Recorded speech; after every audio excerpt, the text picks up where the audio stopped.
ঠিক কয়েকদিন আগেও সড়কে যে পরিমাণ চাঁদাবাজি হয়েছে, অন্তর্বর্তীকালীন সরকার ক্ষমতায় আসায় এখন তা নেই বললেই চলে। সড়ক মহাসড়কে চাঁদাবাজি না থাকার প্রভাবে দেশের সবচেয়ে বড় নিত্যপণ্যের বাজার চট্টগ্রামের খাতুনগঞ্জে কমেছে সব ধরনের নিত্যপণ্যের দাম। এতে নেমে এসেছে কিছুটা স্বস্তি, যার প্রভাব পড়েছে খুচরা বাজারেও। ঝাঁঝ কমেছে সব পণ্যের দামের। গত কয়েকদিন ধরে স্থিতিশীল আছে সব নিত্যপণ্যের দাম। আগে যেখানে নানা অজুহাতে প্রতি ঘন্টায় দাম ওঠানামা করত, সেখানে 11 আগস্ট থেকে 16 আগস্ট পর্যন্ত বাজারের সব পণ্যের দাম রয়েছে স্থিতিশীল। নতুন করে দাম বাড়েনি কোনো পণ্যের, তবে বেচাকেনা কিছুটা কমেছে বলে জানিয়েছেন ব্যবসায়ীরা। স্যান্ডেলিনা সো, রূপচর্চায় আভিজাত্য।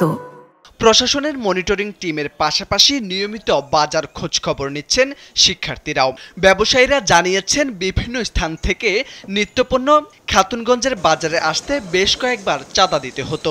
এসব চাঁদা নিত কিছু পুলিশ সদস্য ও আওয়ামী লীগের নেতাকর্মীরা।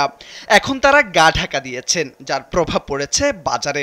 গত কয়েকদিন ধরে নিত্যপণ্যের দাম স্থিতিশীল রয়েছে, তবে দাম কমার প্রত্যাশা করছেন ক্রেতারা। জানা গেছে, বর্তমানে খাতুনগঞ্জে ভারতীয় পেঁয়াজের কেজি 95 থেকে 97 টাকা, পাকিস্তানি পেঁয়াজ 75 থেকে 80 টাকা, চায়না পেঁয়াজ 60 টাকা করে বিক্রি হচ্ছে।